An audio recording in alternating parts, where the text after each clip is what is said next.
हमें तुम्हारी इस लड़ाई में पड़ना ही नहीं है। यहीं से गुटनिरपेक्ष आंदोलन की कहानी शुरू होती है ना? बिल्कुल।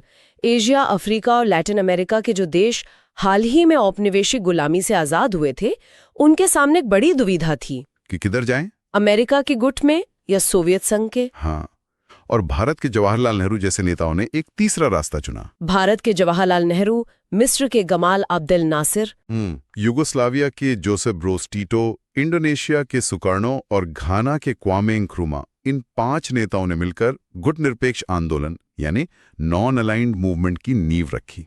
और उनका कहना था कि हम किसी भी सैन्य गुट का हिस्सा नहीं बनेंगे। हाँ, और अपनी विदेश नीति स्वतंत्र रूप से तय करेंगे। यहाँ एक बारीक बात है जिसे समझना जरूरी है।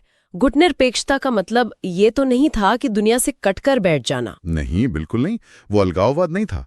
ये एक बहुत एक्टिव पॉलिसी थी। इसका मकसद था वैश्विक मामलों में अपनी आवाज उठाना, दोनों गुटों के बीच तनाव कम करना और शांति बनाए रखने में मदद करना। और भारत के लिए तो ये उसकी विदेश नीति की पहचान ही बन गया।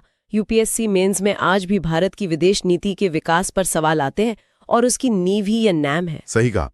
लेकिन इन गुटनिरपेक्ष देशों ने जल्द ही एक और बात महसूस की। उन्हें एहसास हुआ कि सिर्फ राजनीतिक आजादी काफी नहीं होती जब तक आप आर्थिक रूप से दूसरों पर निर्भर है।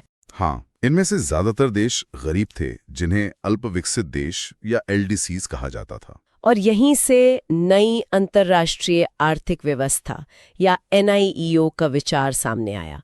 ये क्या था? एनआईईओ एक तरह से इन गरीब देशों की तरफ से ग्लोबल इकोनॉमिक सिस्टम में सुधार की एक मांग थी।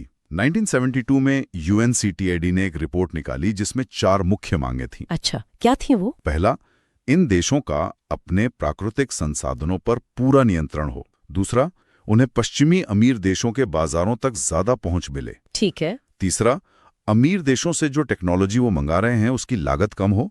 और चौथा, वर्ल्ड बैंक और आईएमएफ जैसे संस्थानों में उनकी भी सुनी जाए, उनकी भूमिका बढ़े। तो ये एक तरह से ग्लोबल इकोनॉमी को ज्यादा न्यायपूर्ण बनाने की कोशिश थी। हाँ, लेकिन